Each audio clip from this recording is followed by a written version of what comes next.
Assalamualaikum warahmatullahi wabarakatuh. Pada kesempatan kali ini, saya akan mempresentasikan konsep teori kepribadian menurut Albert Bandura, yang beranggota kelompok Brenda Putri Devaki, Maharani Teskatermizal, dan Rizka Srihayani. Kami berasal dari jurusan Psikologi, Fakultas Ilmu Pendidikan, Universitas Negeri Padang. Nah, pada kesempatan kali ini yang pertama, saya akan menjelaskan biografi dari Albert Bandura tersebut. Albert Bandura ini lahir di Alberta, Kanada. Beliau lahir pada tanggal 4 Desember 1925. Pada tahun 1952, Albert mencapai gelar PH-nya. Beliau menempuh pendidikan sarjana di bidang psikologi klinis. Setelah itu, selama 1 tahun, ia menempuh pelatihan postdoktoral di bidang klinis.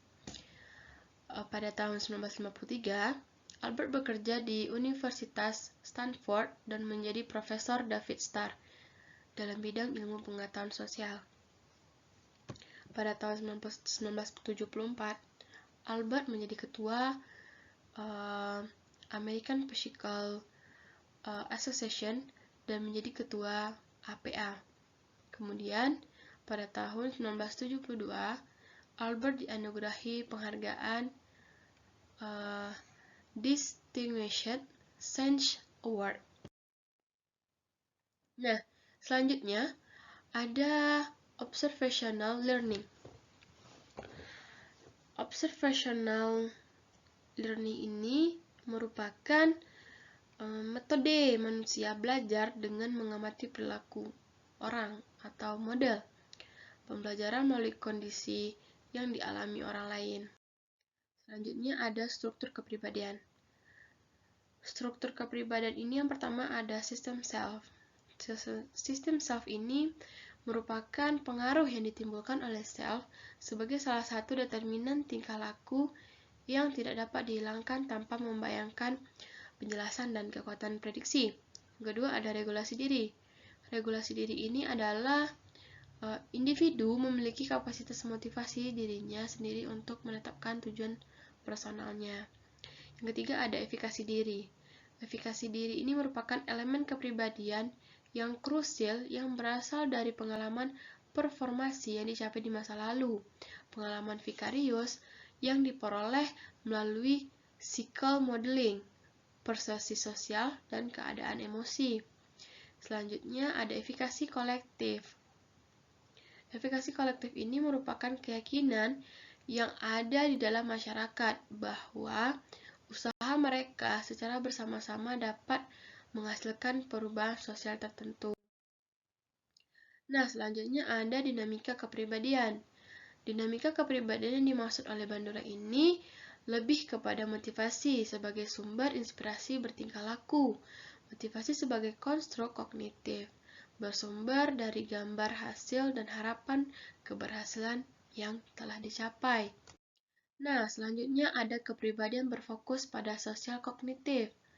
Yang pertama, Bandura meyakini bahwa belajar melalui observasi jauh lebih efisien dibandingkan melalui pengalaman langsung. Keterampilan kognitif yang bersifat simbolik ini membuat orang dapat mentransformasikan apa yang dipelajari dalam berbagai situasi menjadi pola tingkah laku baru. Nah, faktor yang mempengaruhi ini ada perhatian, representasi, peniruan, dan motivasi atau penguatan. Nah, selanjutnya ada dari eksperimen Albert Bandura. Eksperimen yang sangat terkenal ini adalah eksperimen Bobodol yang menunjukkan anak-anak meniru seperti perilaku agresif dari orang dewasa di sekitarnya. Albert menyatakan bahwa proses pembelajaran yang dapat dilaksanakan dengan lebih berkesan dengan menggunakan pendekatan. Beliau menjelaskan pendekatan perhatian pembelajaran dari pelajar terhadap apa yang disampaikan atau yang dilakukan memberikan kesan yang optimum kepada pemahaman pelajar. Selanjutnya ada pemodelan. Pemodelan ini adalah hasil pembelajaran yang ditiru dari orang lain. Menurut Bandura, sebagian besar tingkah laku manusia dipelajari melalui peniruan. Dalam hal ini, orang tua dan guru memainkan peran penting sebagai seorang model atau tokoh-tokoh bagi anak-anak untuk menirukan tingkah laku mereka. Nah, selanjutnya ada macam-macam dari pemodelan. Yang pertama ada peniruan langsung, yang kedua ada peniruan tidak langsung, yang ketiga ada peniruan gabungan, yang keempat ada peniruan sesaat, dan yang kelima ada peniruan berkelanjutan. Selanjutnya ada unsur utama dalam peniruan atau pemodelan. Pertama, perhatian. Perhatian ini merupakan pengamatan secara selektif dan banyaknya pengaruh dari si model. Yang kedua ada representasi. Representasi ini adalah hasil yang disimpan di dalam memori. Yang ketiga ada reproduksi. Reproduksi ini adalah hasil sebuah perilaku. Nah, yang terakhir ada motivasi. Motivasi ini adalah subjek dapat termotivasi untuk melakukan perilaku yang diperankan oleh si model. Selanjutnya ada determinisme resiprokal. Ini merupakan Bandura menyatakan konsep ini triadik.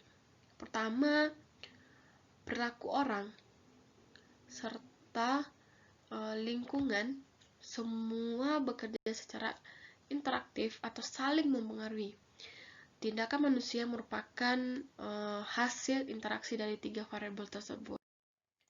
Selanjutnya ada determinisme versus kebebasan dan proses faulty kognitif.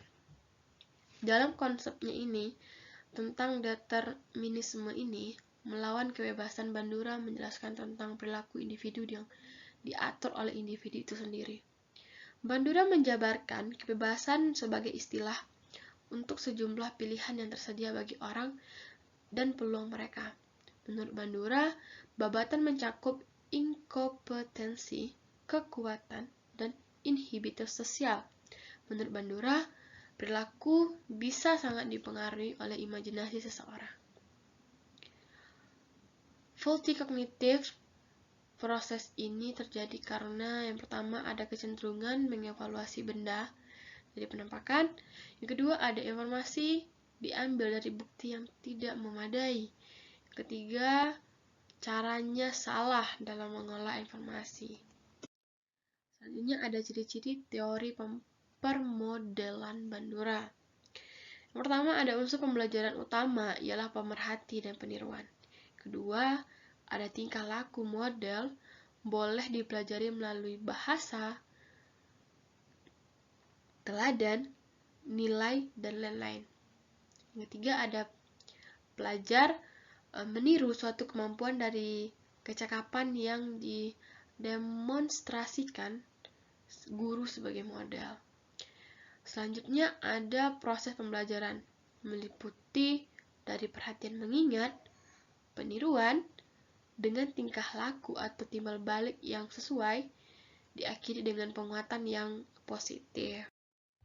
Contoh dalam kehidupan sehari-hari. Yang pertama ada seorang pelajar melihat temannya dipuji, ditegur oleh gurunya karena perbuatannya. Maka ia kemudian meniru perbuatan lain yang tujuannya sama, ingin dipuji oleh guru. Selanjutnya ada seorang anak melihat temannya melukis bunga, dan kemudian timbul dalam dirinya itu keinginan untuk melukis bunga juga. Nah, mungkin hanya sekian yang dapat saya sampaikan dalam presentasi kali ini. Jika ada kesalahan yang baik disengaja maupun tidak disengaja, saya mohon maaf. Sekian dari kelompok kami.